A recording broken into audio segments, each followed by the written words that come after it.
नमस्कार साथीहरु, स्वागत छ हाम्रो च्यानलमा।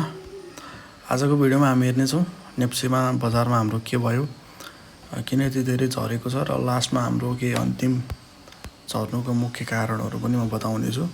त्यसैले भिडियो अन्तिमसम्म हेर्नु होला।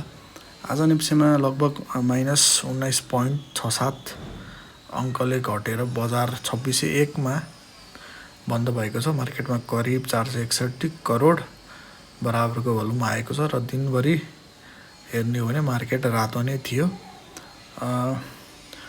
भोल्युम धेरै कमजोर पनि छ, तर बाहिरले बजारलाई माथि लैजान सक्ने शक्ति अझै देखिएको छैन। यदि अझै सेक्टर वाइज हामी हेर्ने हो भने सेक्टर वाइज सम्पूर्ण हाम्रो सेक्टरहरू सबै रातो नै छ। लगभग ट्रेडिङ सेक्टर सबैभन्दा बढी घटेको देखिन्छ, लगायत बाँकी सेक्टर पनि राम्रै घटेको देखिन्छ। यदि आजको टप विनरतिर हेर्ने हो भने हाम्रो नयाँ आइपिओ स्नो रिभर्सलाई छोडेर ULBSL चाहिँ हाम्रो 12% बढेको छ। अर्को स्नो रिभर फल्स भन्ने बढेको छ है। यदि टप लुजरमा हेर्ने हो भने हाम्रो SAPVL -8% घटेको छ। TSHL OMPL हरू पनि घटेको छ। अब चार्टतिर हेरौँ आजको नेप्से। यदि डेली चार्ट हेर्ने हो भने मार्केट लगातार लोअर हाई र लोअर लो बनाइरहेको छ। यो टेक्निकली डाउन ट्रेन्डको सङ्केत हो। आज फेरि मार्केटले 2600 को इन्ट्राडेमा तल गएर क्लोजिङ चाहिँ माथि नै दिएको छ 2601 मा। यदि अर्को केही आउने दिनमा यो लेभलमा बायर्स क्रिएट हुन सकेन भने मार्केटमा तलै जाने सङ्केत देखिन्छ। यदि बायर आउने हो भने चाहिँ केही बाउन्स आउनु पनि सक्छ।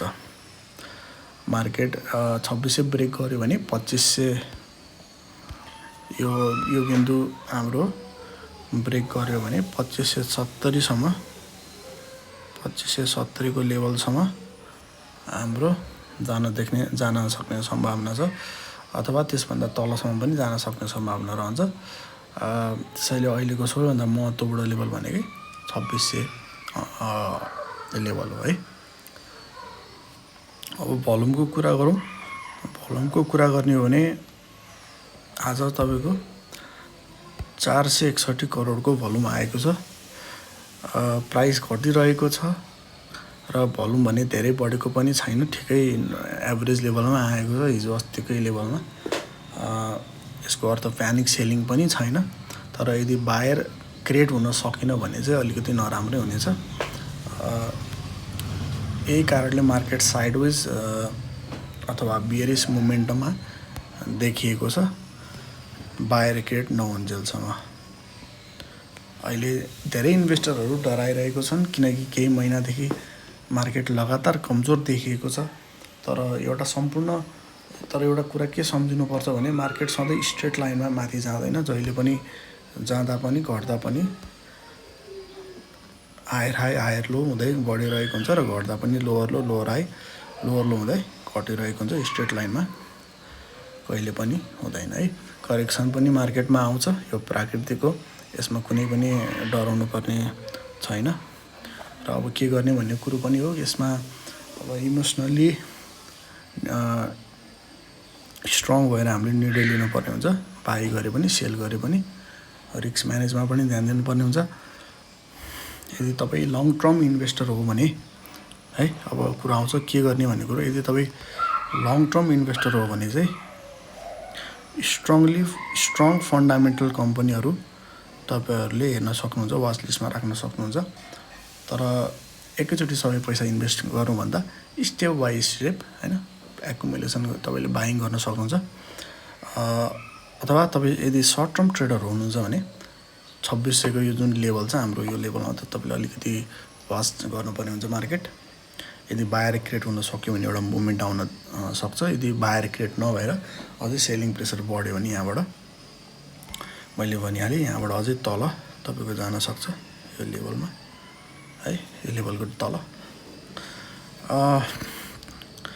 अब अर्को ट्रेडिङ सेसन अथवा अर्को हप्ताको लागि मेरो भ्यू के छ त है, मेरो स्ट्राटेजीहरू के छ त।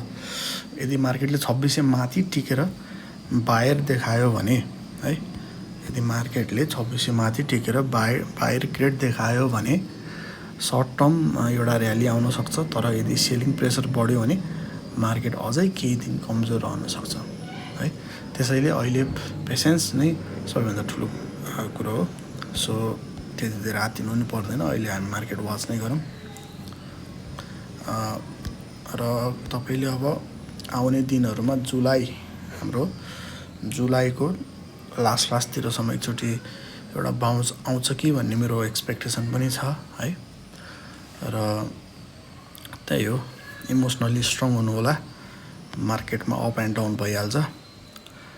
मार्केट निरन्तर घट्दैन, निरन्तर बढ्दैन। यो एउटा स्टेप वाइजमा हायर हाई हायर लो हुँदै अथवा लोवर लो लोवर हाई हुँदै घट्ने बढ्ने हुन्छ है। सो आजको मार्केट एनालाइसिस यति नै। अब यदि तपाईँलाई यस्तो दैनिक नेप्सी एनालाइसिस भिडियो मनपर्छ भने भिडियो लाइक गरिदिनु होला र हाम्रो च्यानललाई पनि सब्सक्राइब गरिदिनु होला। स्टे स्ट्रङ इमोसनली है त, यति भन्न चाहन्छु। Thank you so much.